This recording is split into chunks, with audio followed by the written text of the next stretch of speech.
Kanya-kanyang ganap ang mga celebrities at iba pang personalidad sa tuwing gugunitain sa bansa ang Holy Week o Semana Santa.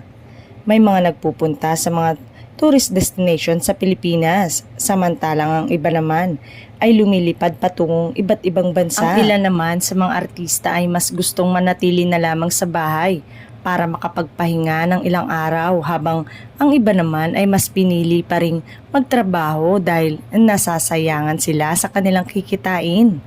Sa henerasyon ngayon, iilan na lamang siguro ang talagang sumusunod sa mga tradisyonal na kagawian na ng milyong-milyong Pilipino sa tuwing sasapit ang mahal na araw. Kapag Holy Week, panata na ng TV host actress na si Amy Perez at ng kanyang pamilya ang tinatawag na 3 R's. It is a time to relax with my family. It is also a time to reflect and renew my relationship with God. We can take a long vacation with our families, saying naman ng actress na si Ann Curtis. Maging ang kabogabol na si Vice Ganda ay nag-e-enjoy daw talaga kapag bumabiyahe together.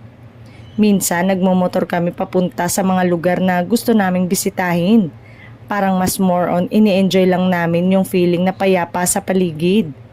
Ayon kay Julia Montes, sa isang panayam kapag sumasapit ang Holy Week, usually ay nasa bahay lang sila. Off to Palawan naman si Ma Salvador kasama syempre ang mister na si Rambo Nunez at ang baby nilang si Maria. Si David Licauco naman ay nakaugalian na raw nila taon-taon ng kanyang pamilya ang magbisita iglesia.